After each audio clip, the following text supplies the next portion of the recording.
வணக்கம் நண்பா, welcome back to வர்ணங்கள் ஆயிரம். மீண்டும் ஒரு வர்ணங்கள் ஆயிரம் நிகழ்ச்சியில் உங்களெல்லாம் சந்திக்கிறதுல ரொம்ப ரொம்ப சந்தோஷம். நான் தான் உங்கள் செல்லு.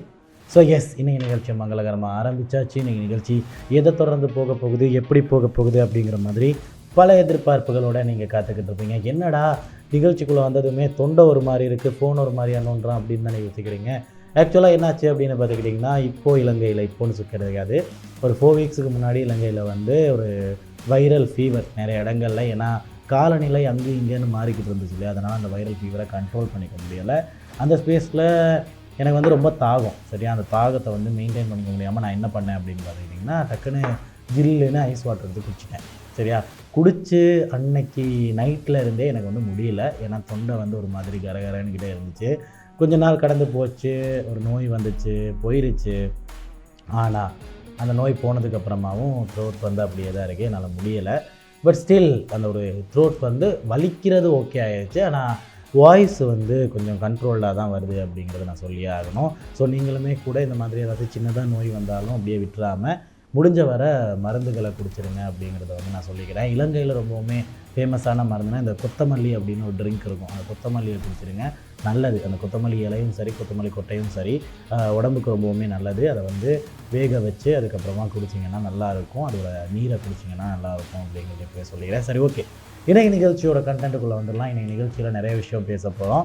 ஸோ ஃபர்ஸ்ட்டு நம்ம இன்றைக்கி ஃபேஷன் என்ன பேச போகிறோம் அப்படின்னு பார்த்துக்கிட்டிங்கன்னா, ஃபேஷனாக பார்க்க என்ன தான் நல்லா இருந்தாலுமே நமக்கு கம்ஃபர்டபுளாக இதை கொஞ்சம் சேஞ்ச் பண்ணிக்கிட்டோன்னா கம்ஃபர்டபுளாகவும் இருக்கும், ஃபேஷன் பெருசாக இடிபடாது அப்படிங்கிற மாதிரி சில பல 4 விஷயங்களை பேச போகிறோம்.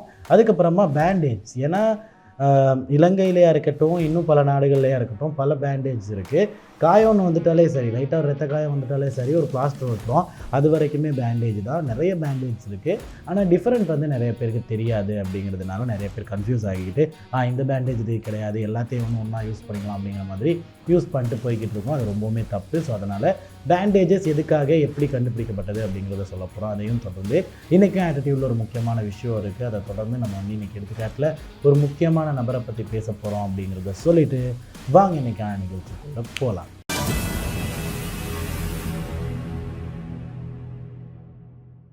ஓகே சோல்ஜர்ஸ், இன்றைக்கான நிகழ்ச்சியை மங்களகரமாக ஆரம்பித்தாச்சு. ஸோ இன்றைக்கி நிகழ்ச்சியில் நம்ம நிகழ்ச்சியை எங்கேருந்து ஆரம்பிக்க போகிறோம், எப்படி ஆரம்பிக்க போகிறோன்னு லென்த்தாலாம் பேச விரும்பலை, ஏன்னா முடியலை. ஸோ எஸ், செல்ஃப் கேர் பகுதியில் இருந்தால், அதாவது சுயக்கரை பகுதியிலேருந்து, சுயக்கரை பகுதியில் நம்ம இன்றைக்கி பேச போகிறது நம்ம நாளாந்த வாழ்க்கையில் ஒவ்வொரு காயத்துக்கும் டிஃப்ரெண்ட்டான பேண்டேஜஸ் யூஸ் பண்ணுறோம். எந்தெந்த பேண்டேஜஸ் எதுக்காக யூஸ் செய்யப்படுது அப்படிங்கிற மாதிரி ஃபோட்டோஸோட விஷுவல்ஸோட உங்களுக்காக காத்துக்கிட்டு இருக்குது. முடிஞ்ச வரை நான் கிளாரிஃபை பண்ணுறேன், உங்களுக்கு புரியும் அப்படிங்கிற ஒரு நம்பிக்கை எனக்கு இருக்குது. ஸோ தொடர்ந்து நிகழ்ச்சியோடு இணைந்துருங்க. ஃபர்ஸ்ட்டாக இருக்கிறது கோஹெசிவ் பேண்டேஜ் அப்படின்னு சொல்லப்பட்ட ஒரு பேண்டேஜ் தான். ஆக்சுவலாக இது எதுக்காக யூஸ் பண்ணுறாங்க அப்படின்னு பார்த்துக்கிட்டிங்கன்னா, சாதாரணமாக ஸ்ப்ரெயின் அண்ட் ஸ்ட்ரெயின் அப்படின்னு சொல்லுவாங்க. ஒரு பெரிய காயம், அந்த காயத்துக்கு தையல் போட்டிருக்கு, அதாவது அந்த இடத்துல ஆப்ரேட் பண்ணியிருக்காங்க, தையல் போட்டிருக்கு. அதுக்கப்புறமா அந்த காயத்தில் இருக்கிற அந்த ஒரு லைனை கழட்டினதுக்கப்புறமா லைட்டாக காஞ்சிருக்கு. ஆனால் அந்த ஒரு காயம் இருக்குது அப்படிங்கிற ஒரு தருணத்தில் அந்த ஒரு காயத்து மூலியமாக எந்த விதத்துலையுமே ஜெர்ம்ஸ் போயிடக்கூடாது அப்படிங்கிறதுக்காக ஒரு பேண்டேஜ் வச்சு சுற்றுவாங்க. அந்த பேண்டேஜ் உங்களோட தசையிலையோ உங்களோட முடியிலையோ ஒட்டாது. அந்த பேண்டேஜ்குள்ளே மட்டும்தான் ஒட்டி இருக்கும். அது தேவையாக வேறையாக எதுலேயுமே ஒட்டாது. உங்கள் தோல்லையோ அப்படி இல்லைன்னா உங்களோட முடியிலையோ ஒட்டாது. அதனால் எந்த ஒரு விதத்துலையுமே உங்களோட காயத்துக்கு பாதிப்பு இருக்காது. இருந்துமே கூட உங்களோட காயத்துக்கு ஜெர்ம்ஸ் போகாமல் பாதுகாத்துக்கிறது ரொம்பவுமே உதவியாக இருக்கும். அப்புறமா இருக்கிறது காஸ் பேட் அப்படின்னு சொல்லப்படுற பேண்டேஜ். இந்த பேண்டேஜ் எப்படி இருக்கும் அப்படின்னு பார்த்துக்கிட்டிங்கன்னா, நம்ம சாதாரணமாக அந்த ஒயிட் கலர் பேண்டேஜ் இருக்கும் இல்லையா, பேண்டேஜ் ரோல், அந்த பேண்டேஜ் ரோல் எடுத்து நம்ம 1, 2, 3, 4 மடித்தோன்னா ஒரு மாதிரி திக்கான பேண்டேஜாக இருக்கும். அது எதுக்காக நம்ம யூஸ் பண்ணுவோம் அப்படின்னு பார்த்துக்கிட்டிங்கன்னா, கையில் ஒரு பெரிய காயம் வந்துருச்சு, ரத்தம் வந்துக்கிட்டு இருக்குது, அப்படி இல்லைனா அந்த காயம் மூடப்படாமல் கொஞ்சம் பெருசாகவே இருக்குது, ஒரு மாதிரி ஒயிட் கலராக இருக்குது அப்படின்னா அதுக்குள்ளே ஜெர்ம்ஸ் போயிட்டு இன்ஃபெக்ஷன் ஆகிறதுக்கான வாய்ப்புகள் அதிகம். அந்த மூமெண்ட்டில் கொஞ்சம் திக்கான பேண்டேஜ் ஒன்று வச்சு மறைச்சோன்னா அந்த ரத்தம் வர்றதை நிறுத்திக்கும். அப்படி இல்லைனா அந்த ஒரு காயத்தை அப்படியே மறைச்சி வச்சிரும். இந்த மாதிரியான விஷயங்கள் இருக்கு இல்லையா. ஸோ அதுக்காக இந்த காஸ் பேடை யூஸ் பண்ணுவாங்க. அப்படி யூஸ் பண்ணும்போது அந்த காயத்தை ஃபுல்லாக மூடி வச்சிரும். அப்படி மூடி வச்சுருக்கும் போது முடிஞ்ச வர உங்களோட அந்த ஒரு காயத்துக்குள்ளே ஒரு இன்ஃபெக்ஷனோ அப்படின்னா ஜெர்ம்ஸோ போயிட்டு உங்களோட காயத்தை இன்னும் காயமாக பெருசாக ஆக்கி விட்டுறாது. அப்புறமா இருக்கிறத பல நாடுகளில் மெடிக்கல் டேர்மில் எப்படி சொல்லுவாங்க அப்படின்னு பார்த்துக்கிட்டிங்கன்னா, அதசிவ் ஸ்ட்ரிப் அப்படிங்கிற மாதிரி தான் சொல்லுவாங்க. ஆனால் இலங்கையில் நமக்கு தெரிஞ்சது பிளாஸ்டர். ஏன்னா பிளாஸ்டர் அப்படின்னு சொல்கிறது எதுக்காக யூஸ் பண்ணப்படுதுன்னா, கையில் ஒரு சின்ன வெட்டு அப்படி இல்லைன்னா ஒரு சின்ன காயம் லைட்டாக உரசிருச்சு அப்படின்னா அந்த இடத்துல வந்து ஜெர்ம்ஸோ அப்படி இல்லைன்னா தேவையில்லாத ஏதோ ஒரு இன்ஃபெக்ஷனோ போயிட்டு அந்த ஒரு காயத்தை இன்னும் பெருசாக்கி விடுறதோ அப்படி இல்லைன்னா உங்களோட கையில் உள்ளே போயிட்டு பாதிக்கப்படுறதுக்காக உதவுறதோ அந்த மாதிரி விஷயங்களை பண்ண விடாமல் அந்த ஒரு பிளாஸ்டர் மூலியமாக மூடி வச்சுக்கலாம். அப்படி இல்லைன்னா ஒரு சின்ன காயம் இருக்குது, அந்த ஒரு காயம் வந்து பெருசாகிருச்சுன்னா உங்களோட தோல் பகுதி வந்து 2ஆக பிரிஞ்சு போயிடும். அப்படிங்கிற மாதிரி ஒரு மூமெண்ட்டில் அந்த காயத்தை நீங்கள் மூடி வச்சு தான் ஆகணும். அதுக்கு நீங்கள் ஒரு பிளாஸ்டரை யூஸ் பண்ணலாம். பட் பிளாஸ்டரை யூஸ் பண்ணுறதுக்கு முன்னாடி அது க்ளீனாக இருக்கா அப்படிங்கிறத பார்த்துக்கோங்க. அதுக்கப்புறமா 2 பக்கமாக இருக்கிற அந்த 2 ஸ்டிக்கர்ஸை வந்து வெளியே எடுத்துக்கிட்டு அந்த ஒரு பிளாஸ்டரோட நடுவில் லைட்டாக ஒரு மருந்து வச்ச மாதிரியான ஒரு ஸ்பேஸ் இருக்கும். ஏன்னா மற்ற எல்லாமே வந்து லைட்டாக டேப்பு மட்டும்தான், அது ஒட்டுறதுக்கு மட்டும்தான். சென்டரில் இருக்கிறது மட்டும்தான் மருந்து. அந்த மருந்தை வந்து உங்களோட கையில் இருக்கிற அந்த ஒரு சின்ன காயத்தில் படுற மாதிரி ஒட்டிக்கங்க. ஏன்னா அது மட்டும்தான் காயத்தை ஒட்டி காயத்தை சும்மா கலட்டிட்டுலாம் வராது. பட் பிளாஸ்டரோட மற்ற பகுதி, அந்த ஒட்டுற மற்ற எல்லா பகுதியுமே வந்து தனியாக உங்களோட காயத்தை கலட்டிட்டு வந்துடும். அதனால் என்ன ஆகும் அப்படின்னு பார்த்துக்கிட்டிங்கன்னா உங்களோட காயம் இன்னும் பெருசாயிடும். அப்புறமா இருக்கிறது ப்ரெஷர் ட்ரெஸ்ஸிங் அப்படின்னு சொல்லுவாங்க. இது வந்து ரொம்பவுமே திக்கான, ரொம்பவுமே உறிஞ்சி எடுக்கக்கூடிய தன்மை கொடுத்த ஒரு முக்கியமான பேண்டேஜ் அப்படின்னே சொல்லலாம். ஏன்னா எமர்ஜென்சியாக இருக்கும்போது, அதாவது ஏதாச்சும் ஒரு திடீர் ஆபத்து, அந்த ஆபத்தில் வந்து ரொம்ப காயமாகிடுச்சு, உங்களோட கையிலேருந்து ரொம்ப அதிகமாக ரத்தம் போய்கிட்டு இருக்குது, அந்த ரத்தத்தை நிறுத்தியே ஆகணும். அப்படி இல்லைன்னா வந்து ரத்தம் அதிகமாக வெளியே போயிட்டு உங்களோட பாடியில் இருக்கிற பிளட் கவுண்ட் ரொம்ப கம்மியாயிரும். அப்படிங்கிற ஒரு மூமெண்ட்டில் ரத்தம் வராமல் இருக்க அதை போட்டு கம்ப்ளீட்டாக சுற்றுவாங்க. ஆக்சுவலாக இது வந்து மோஸ்ட்லி ஒரு ஆக்சிடெண்ட் ஆகிடுச்சு அப்படின்னா அந்த ஒரு இடத்துக்கு வர்ற அந்த ஒரு ஆம்புலன்ஸ் இருக்கு இல்லையா, அந்த ஆம்புலன்ஸில் யூஸ் செய்யப்படுற ஒரு பிளாஸ்டராக தான் இருந்திருக்கும். ஏன்னா நல்லா ரத்தம் போய்கிட்டு இருக்குன்னா அந்த மூமெண்ட்டில் இதை வந்து சுற்றுனாங்கன்னா ரத்தம் போகிறது கம்மியாயிரும். ஏன்னா அந்த ரத்தத்தை வந்து உறிஞ்சி எடுத்துக்கும். அப்படி இல்லைன்னா அந்த ஒரு காயத்தையே ஃபுல்லாக மூடி வச்சுக்கும் அப்படிங்கிற மாதிரி சொல்லப்படுது. இது எமர்ஜென்சி யூஸஸ்க்காக மட்டும்தான் யூஸ் செய்யப்படுது. அதனால் ஆம்புலன்ஸ் அப்படி இல்லைன்னா ஒரு பெரிய ஃபர்ஸ்ட் எய்ட் யூஸ் பண்ணுற ஒரு டாக்டர் அப்படிங்கிற மாதிரியான ஒரு இடத்துல மட்டும்தான் இந்த ஒரு பேண்டேடே இருக்கும். அடுத்ததான் நம்மளோட லிஸ்ட்டில் இருக்கிறது வந்து காஸ் பேண்டேஜோட ரோல். ஆக்சுவலாக நான் முன்னாடி சொன்னேன் இல்லையா, அந்த காஸ் பேண்டேஜை வந்து அதாவது நம்ம யூஸ் பண்ணுற அந்த ஒரு பேண்டேடை வந்து 4-5 சுற்றினோன்னா வர்ற காஸ் பேண்ட் தான் அந்த ஒரு பேட் அப்படிங்கிறது.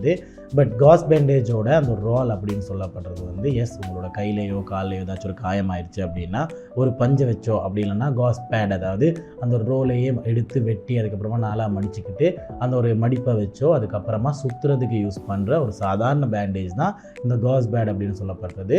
இது மைனராக சின்ன சின்ன காயங்களுக்கு யூஸ் செய்யப்படும். ஆக்சுவலாக நல்லது. பட் ஸ்டில் வந்து அந்த இதுக்கு முன்னாடி பேசின அதசிவ் பேட் அளவுக்கு இது வந்து ரொம்பவுமே கம்மியும் கிடையாது. அதுக்குன்னு எமர்ஜென்சியாக யூஸ் பண்ணுறதுக்காக நான் யூஸ் பண்ணேன் அந்த ஒரு பேட் இருக்கு இல்லையா, அந்த பேட் மாதிரி ரொம்பவுமே திக்கான பேடும் கிடையாது. பட் சாதாரணமாக யூஸ் பண்ணக்கூடிய ஒரு பேடாக தான் இருக்குது. அதுக்கப்புறமா இருக்கிறது வந்து கம்ப்ரெஷன் பேண்டேஜ் அப்படின்னு சொல்லுவோம். ஆக்சுவலாக இதை வந்து நீங்கள் நிறைய பேர் பார்த்துருப்பீங்க.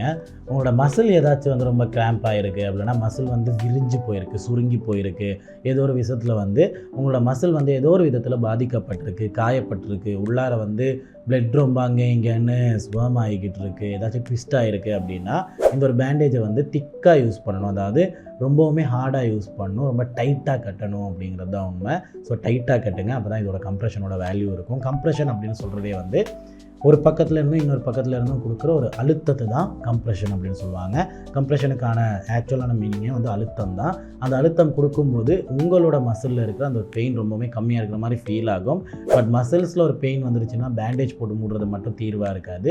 போய் டாக்டரை பாருங்கள், ஏதாச்சும் ஒரு பெரிய காயமாக கூட இருக்கலாம். அதனால் கம்ப்ரெஷன் பெயின் நம்ம அந்த ஒரு கம்ப்ரெஷன் பேண்டேஜை வச்சு மறைக்கிறது வந்து அப்போது அந்த ஒரு பெயின் கொஞ்சம் கம்மியாகிறதுக்கு மட்டும்தான். பட் மருந்து எடுத்தே ஆகணும். அப்புறமா அதர்ஷூ பேண்டேஜ்லேயே வந்து ரெஸ்டிங், அதாவது வந்து ட்ரெஸ்ஸிங்க்கு யூஸ் பண்ணுற ஒன்று இருக்குது. கொஞ்சம் பெருசாக இருக்கும். எப்படின்னா நீங்கள் இதுக்கு முன்னாடி பிளாஸ்டர் யூஸ் பண்ணுறதுனா சின்ன பிளாஸ்டர்ஸ் மட்டும் தான் யூஸ் பண்ணுவீங்க. பட் நல்லா போயிட்டு பாருங்கள், உங்களோட அந்த வயிற்றில் வந்து ஏதாச்சும் ஆப்ரேஷன் பண்ணியிருக்காங்க, ஹார்ட் ஏதாச்சும் சர்ஜரிஸ் பண்ணியிருக்காங்க அப்படின்னா ஃபர்ஸ்ட்டு பேண்டேஜ்லாம் வச்சு என்ன தான் மறைச்சிருந்தாலும் கொஞ்ச நாள் போகும்போது அந்த காயத்தை மறைக்கிறதுக்கு ஒரு பிளாஸ்டர் தான் ஒட்டுவாங்க. அந்த பிளாஸ்டர் வந்து ரொம்ப பெருசாக இருக்கும். அதுதான் இந்த ஒரு அதசிவ் பேண்டேஜ் அப்படின்னு சொல்லப்படுறது. இது யூஸ் பண்ணுறது வந்து ட்ரெஸ்ஸிங்காக மட்டும்தான். ட்ரெஸ்ஸிங் அப்படின்னு சொல்லப்படுறது வந்து உங்களோட உடம்புல ஒரு பெரிய காயம், அதை வந்து தையல் போட்டிருக்காங்க, அந்த தையலை வந்து மறைக்கிறதுக்காக யூஸ் பண்ணுற பிளாஸ்டராக தான் இந்த பெரிய பிளாஸ்டர் யூஸ் செய்யப்படுது. அப்புறமா இருக்கிறது ட்ரையாங்குலர் பேண்டேஜ். இதுதான் நீங்கள் வந்து சாதாரணமாக கை உடைஞ்சிட்டாலோ ஷோல்டர் ஏதாச்சும் பெயின் இருக்குனாலோ உங்களோட கையை தொங்க போடுறதுக்காக யூஸ் பண்ணுற சாதாரணமாக யூஸ் பண்ணுற ஒரு பேண்டேஜ். இது எதுக்காக யூஸ் பண்ணுறாங்க அப்படின்னு பார்த்துக்கிட்டிங்கன்னா உங்களோட போன்ஸோ அப்படி இல்லைன்னா உங்களோட மசில்ஸ், அதாவது எலும்புகளோ இல்லைனா தசைகளோ ஏதாச்சும் ஒரு விதத்தில் இன்ஜரி ஆயிடுச்சுன்னா அந்த ஒரு இடம் வந்து அந்த ஒரு இடத்துல காயம் மாறுறதுக்கான ஒரு நேரம் தேவை. எப்படி உங்களோட தோல் ஒரு கட் ஆகும்போது அந்த கட் ஆனதுக்கு அப்புறமா ஒரு பிளாஸ்டர் போட்டு மூடி வச்சு அந்த ஒரு கட்டான தோல் வந்து திரும்ப இணைகிறதுக்கு ஒரு டைம் கொடுக்குறீங்களோ, அதே மாதிரி உங்களோட உடம்புல இருக்கிற எலும்போ தசையோ ஏதோ ஒரு விதத்தில் கட் ஆயிருச்சு, விலகிருச்சு அப்படின்னா அதுக்கு ஒரு டைம் கொடுக்கணும். அந்த டைமை கொடுக்கறதுக்கு அந்த ஒரு இடத்த அப்படியே அசைக்காமல் வச்சுக்கணும். ஏன்னா கொஞ்சம் அசைச்சாலும் அந்த டைம்லேருந்து நீங்கள் வெளியே வந்துட்டீங்க அப்படிங்கிறது தான் அர்த்தம். ஸோ அந்த ஒரு அசைவை கம்மியாக வச்சுக்கிறதுக்கு உங்களோட கழுத்து பகுதியிலையும் ஷோல்டர் பகுதியிலையும் செட் பண்ணி உங்களோட அந்த ஒரு மூமெண்ட்டை கண்ட்ரோலாக வச்சுக்கிற ஒரு பேண்டேஜாக தான் இந்த ஒரு ட்ரையாங்குலர் பேண்டேஜ் வந்து யூஸ் செய்யப்படுது. கடைசியாக இருக்கிறது ட்ராமா பேட் அப்படின்னு சொல்லப்படுறது. இதுவுமே ரொம்ப திக்கான ஒரு பேண்டேஜாக இருக்குது. இதை வந்து நம்ம பேண்டேஜாக வச்சு சுற்றி அதுக்கப்புறமா வந்து ரோல் பண்ணிக்கிட்டுலாம் வச்சுக்க முடியாது. இது எப்படின்னா, ஒரு பெரிய காயம் வந்துக்கிட்டு இருக்கும் அப்படின்னா, ஒரு பெரிய அடி வாங்கி உங்களோட தலை வீங்கிக்கிட்டு இருக்கும், கை வீங்கிக்கிட்டு இருக்கும், அந்த இடத்துல வந்து இந்த ஒரு ட்ராமா பேடில் அதிகமான அளவில் மெடிக்கேஷன்ஸ் இருக்கும், அதாவது மருந்துகள் இருக்கும். ஸோ இந்த ஒரு ட்ராமா பேடை அந்த ஒரு இடத்துல வச்சு அழுத்தம் கொடுக்கும்போது பிளட்டாக இருந்துச்சுன்னா ஸ்டாப் ஆகிறதுக்கு உதவி பண்ணும், காயமாக இருந்துச்சுன்னா அந்த ஒரு காயத்தை வந்து இன்ஃபெக்ஷன் ஆகாமல் இருக்கிறதுக்கு உதவி பண்ணும். இதுவே வந்து வீங்கி இருக்குது அப்படின்னா அந்த ஒரு வீக்கத்துக்கு உள்ளே போயிட்டு என்ன மாதிரியான மெடிக்கேஷன் பண்ண முடியுமோ அந்த மெடிக்கேஷனை பண்ணுறதுக்கு உதவி பண்ணும். ஸோ இந்த ஒரு ட்ராமா பேட் வந்து யூஸ் பண்ணுறது ரொம்பவுமே கம்மியாக இருக்குதா இருக்கும். நீங்கள் இதுக்கு அப்புறமா ஆக்சுவலாக வந்து இந்த மாதிரி ஒரு பெயின் வரும், எங்கள் வீட்டில் வந்து ஆபத்து வர்றது அதிகம் அப்படிங்கிற மாதிரி இருந்துச்சுன்னா முடிஞ்ச வர ட்ராமா பேடை எப்பயாச்சும் எடுத்து வச்சுக்கோங்க அப்படிங்கிற ஒரு விஷயத்தை நான் வந்து பதிவு பண்ணிக்கிறேன். ஸோ ஆக்சுவலாக நிறைய விஷயம் பேசியிருந்தோம். எனக்கு தெரிஞ்சு பேண்டேஜஸ் அப்படின்னு வரும்போது நம்ம இவ்வளோ யோசிச்சதே கிடையாது. அண்ணா ஒரு பிளாஸ்டர் கொடுங்க, அண்ணா ஒரு பேண்டேஜ் கொடுங்க, அண்ணா வந்து சுளுக்குக்கு போடுற மாதிரி ஒரு பேண்டேஜ் கொடுங்க, அண்ணா வந்து கையை தொங்க போடுறதுக்கு ஒரு பேண்டேஜ் கொடுங்க அப்படிங்கிற மாதிரி பழகிட்டோம். பட் ஸ்டில் பேண்டேஜஸ் பற்றியும் நம்ம தெரிஞ்சிருந்துருக்கணும். அப்போ தான் இதுதான் சுளுக்குக்கு போடுறது, இதுதான் காயத்துக்கு போடுறது, இதுதான் ரத்தத்தை நிறுத்துறதுக்காக போடுறது, இதுதான் பிளாஸ்டர் அப்படிங்கிற மாதிரி பல விஷயங்கள் நீங்கள் தெரிஞ்சுக்கலாம். ஸோ அதனால் முடிஞ்ச வர பேண்டேஜஸ் பற்றியும் கொஞ்சம் தெரிஞ்சுக்கோங்க அப்படிங்கிறத ஞாபகப்படுத்திட்டு வாங்க இன்றைக்கான ஃபேஷன் பகுதிக்குள்ளே போகலாம். ஓகே, ஸோ இன்றைக்கி நம்ம ஃபேஷனில் பேசுவது என்ன அப்படின்னு பார்த்துக்கிட்டிங்கன்னா, நாளார்ந்த வாழ்க்கையில் நீங்கள் வந்து ஃபேஷனாக நிறைய விஷயம் பண்ணுறீங்க, சரிதான், நல்ல விஷயம். ஏன்னா ஆண்களுக்கு வந்து ஃபேஷன் அப்படிங்கிற ஒரு விஷயத்தை கைவிட்டுட்டு வாழ முடியாது. ஏன்னா நீங்கள் அழகாக தெரிஞ்சால் தான் அடுத்து உங்களை பார்க்குற ஒரு சொசைட்டியும், நான் சொல்கிறது வந்து பொண்ணுங்களுக்கு மட்டும் நீங்கள் அழகாக தெரியணும் அப்படி கிடையாது. உங்களை பார்த்து நிறைய பேர் நிறைய விதத்தில் ஜட்ஜ் பண்ணுவாங்க. உங்களோட ட்ரெஸ்ஸிங் கரெக்டாக இருந்தால் தான் அந்த ஒரு ஜட்ஜ்மெண்ட் மாறும் அப்படிங்கிறதுனால தான். ஸோ ஆக்சுவலாக என்ன தான் ஃபேஷனில் நம்ம நிறைய விஷயங்கள் யோசித்து பண்ணாலும் அதனால் நமக்கே ஒரு விதத்துக்கு மேலே ஒரு கட்டத்துக்கு மேலே வந்து ரொம்பவுமே அன்கம்ஃபர்டபுள் ஆயிரும். ஏன்னா இது ஃபேஷன் அப்படிங்கிறதுனால பண்ணுறோம் அப்படிங்கிறத தாண்டி நம்மளோட உடம்புக்கு வந்து அது ஒரு பாதிப்பாக மாறிடும் அப்படிங்கிறதுனால தான் இந்த விஷயத்த பேச போகிறோம். அதில் ஃபர்ஸ்ட்டாக இருக்கிறது, பசங்க வந்து ஜிம்முக்கு போனதுக்கப்புறமா ஃபர்ஸ்ட்டு கேட்குறதே இந்த இடுப்பில் இருக்கிற கொழுப்பை எப்படி ப்ரோ கம்மி பண்ணுறது, ஹிப் ஃபேட் எப்படி கம்மி பண்ணுறது அப்படிங்கிற ஒரு விஷயம். அதை கேட்குறதுக்கு காரணம் வந்து அதில் ஒரு பெரிய இன்செக்யூரிட்டி இருக்குது அப்படிங்கிறதுனால. ஸோ அப்படி இருக்கும்போது பசங்களுக்கு அந்த ஒரு ஹிப் ஃபேட்டை கொஞ்சம் கண்ட்ரோல்டாக வெளியே தெரியாமல் வச்சுக்கிறதுக்கு ஒரே ஒரு எக்யூப்மெண்ட் இருக்குன்னா என்ன அப்படின்னு பார்த்துக்கிட்டிங்கன்னா அவங்களோட பெல்ட்டு, பேண்ட்டில் இருக்கிற அந்த ஒரு பெல்ட்டு தான். ஸோ அதனால் நிறைய பேர் பேண்ட்டோட பெல்ட்டை ரொம்பவுமே டைட்டாக போடுவீங்க. அப்படி போடும்போது உங்களோட ஹிப் கொஞ்சம் கம்மியாக தெரியும் அப்படிங்கிற மாதிரி ஃபீல் பண்ணுறீங்க. ஆக்சுவலாக அது ரொம்ப தப்பு.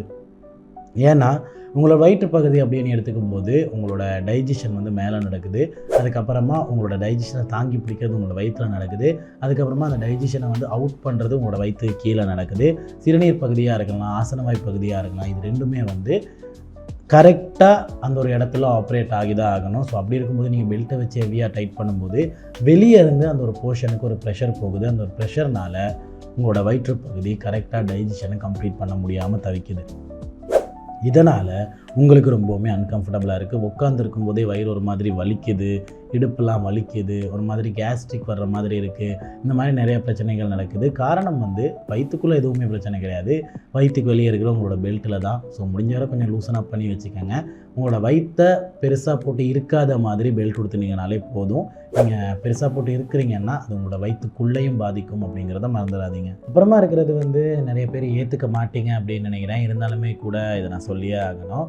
என்னென்னா லேஸ் கட்டுற ஷூஸ் இருக்குது இல்லையா, லேஸை வந்து கட்டி அதுக்கப்புறமா அதை கரெக்டாக பவு பண்ணி, இந்த லேஸ் கட்டுற ஷூஸை விட லூஃபர்ஸ் வந்து ஆக்சுவலாக நல்ல ஒரு ஃபேஷனும் கூட. இன்னொரு முக்கியமான விஷயம் வந்து ரொம்பவுமே கம்ஃபர்டபுளாக இருக்கும்.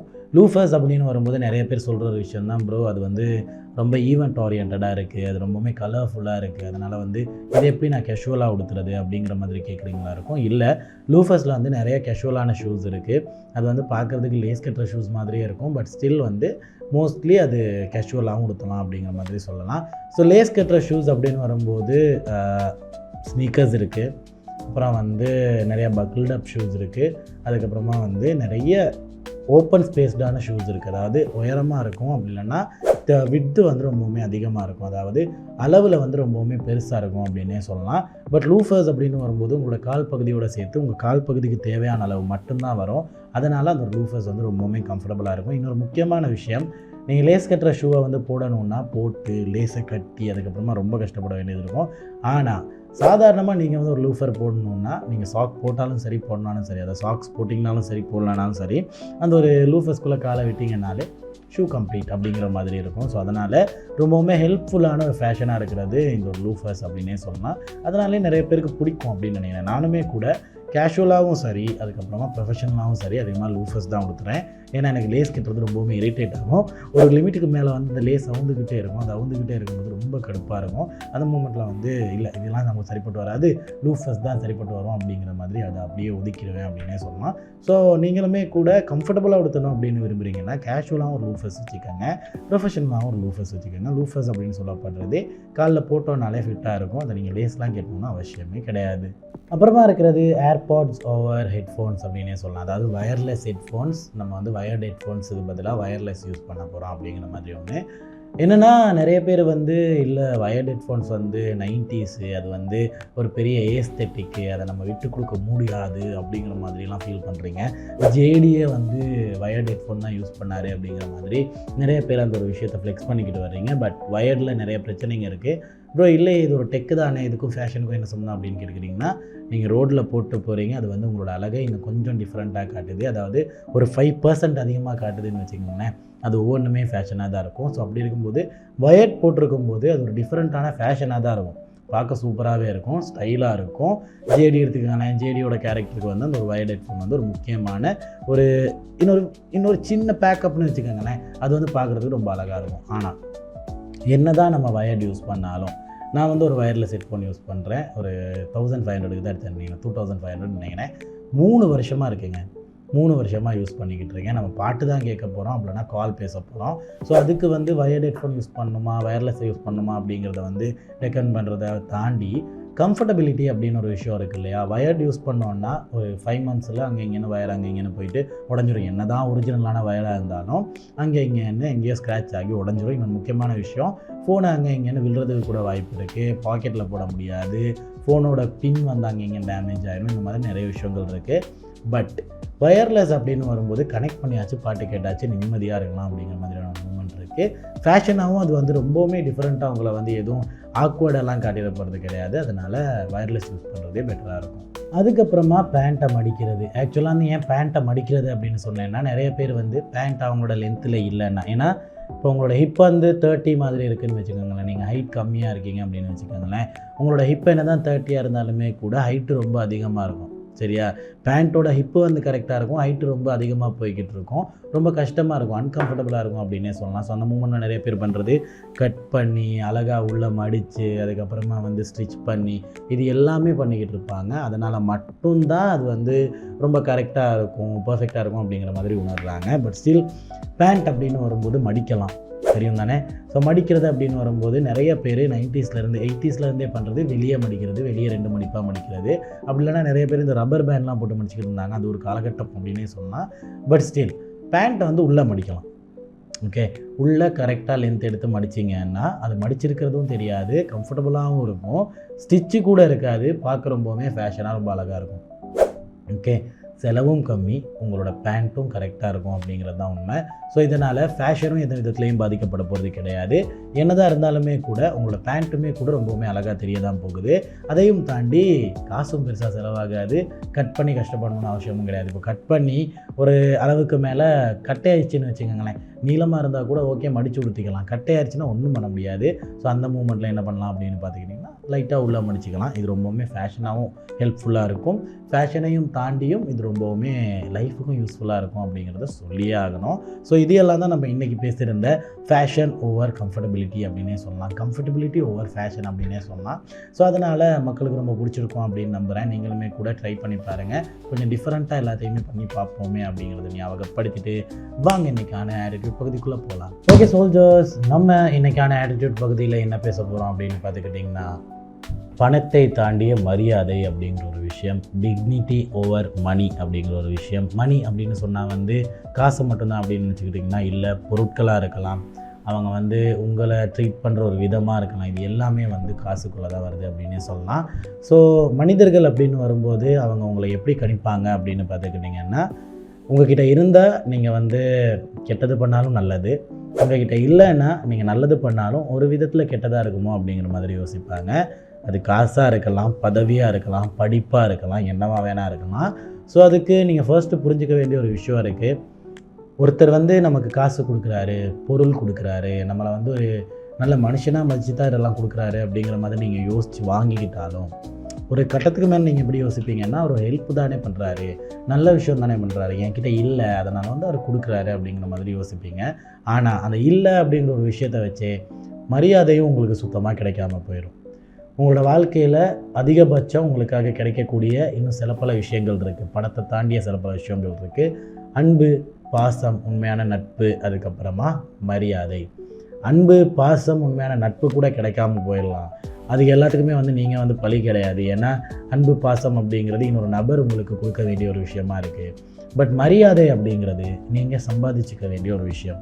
ஸோ அந்த ஒரு சம்பாதிச்சுக்க வேண்டிய ஒரு விஷயத்தை பணம் கிடைக்கிது, அவர் வந்து சின்ன சின்ன விஷயங்கள் பண்ணி கொடுத்தா பணம் கொடுப்பாரு, அவர் வந்து பொருள் கொடுப்பாரு, அவர் வந்து என்கிட்ட இல்லை அப்படிங்கிறதுனால இதெல்லாம் எடுத்து வந்து கொடுப்பாரு, கொண்டு வந்து கொடுப்பாரு, இது எல்லாம் வந்து ஒரு நட்பு ரீதியாக பண்ணுறாரா இருக்கும், ஒரு அன்போடு பண்ணுறாரா இருக்கும் அப்படின்னு நினைக்கிறீங்களா இருக்கும்.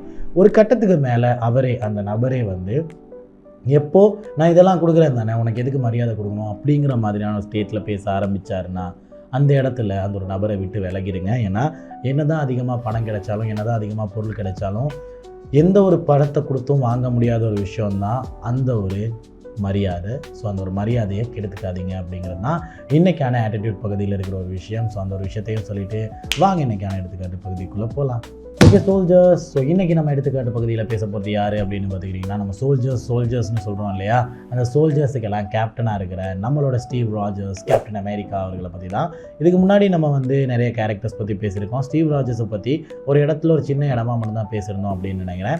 டோனி ஸ்டார்க்கை பற்றி பேசியிருக்கோம், பேட்மேன் பற்றி பேசியிருக்கோம். இது எல்லாமே வந்து காமிக்கல் கேரக்டர்ஸாக இருந்தாலும் ரைட்டிங்காக பார்த்தீங்கன்னா அது வந்து ரொம்பவே முக்கியமான கேரக்டர்ஸாக இருக்கும். அப்படி இருக்கும்போது கேப்டன் அமெரிக்கா அப்படின்னு சொல்லப்படுறது வந்து ஒரிஜினல் கேப்டன், அதாவது கேப்டன் லீடர் அப்படிங்கிற ஒரு கேரக்டரைசேஷன் இருக்கிறவர்.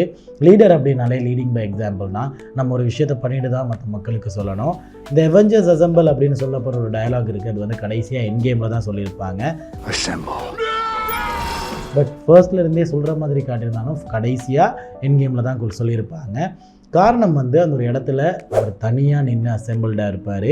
யாருமே எந்திரிச்சிருக்க மாட்டாங்க, யாருமே இருக்க மாட்டாங்க. அந்த மூமெண்ட்லேயே எல்லாரும் தாக்க வரும்போது, எல்லா வில்லன்ஸும் தாக்க வரும்போது தனியாக நின்றுக்கிட்டு ஒரு மாதிரி தைரியமாக பார்த்துக்கிட்டு இருப்பார். அப்படி பார்த்துக்கிட்டு இருக்கும்போது எல்லோரும் வந்ததுக்கப்புறமா தான் அவெஞ்சர்ஸ் அசெம்பிள்னுவார். காரணம் அவர் ஃபர்ஸ்ட்டு எந்திரிச்சு நின்னது தான்.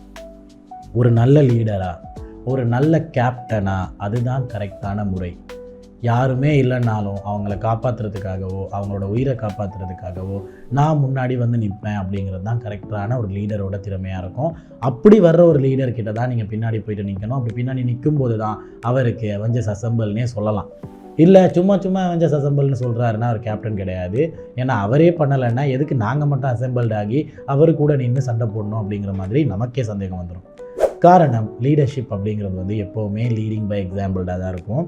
இதுலேயுமே அவர் முக்கியமாக அடிக்கடி சொல்கிற ஒரு வார்த்தைன்னா I can do this all day அப்படிங்கிறது. அதாவது நான் இதை செஞ்சுக்கிட்டே இருப்பேன் அப்படிங்கிறது.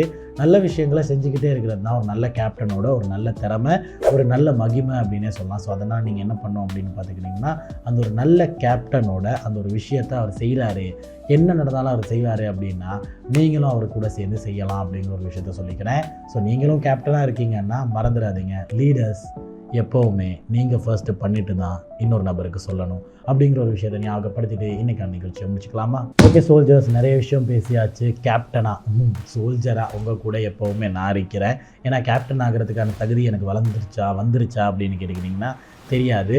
ஸோ கேப்டன் ஆகிட்டேன்னா சோல்ஜர்ஸ் உங்களை நான் அப்போ மீட் பண்ணுறேன் கேப்டனா அப்படிங்கிறத சொல்லிவிட்டு நான் இப்போ கிளம்புறேன். இன்னொரு நாள் வருவேன். அது வரைக்கும் உங்களுக்கு கிடைக்கும். நான் உங்கள் செல்லு. போயிட்டு வாங்க. டாட்டா.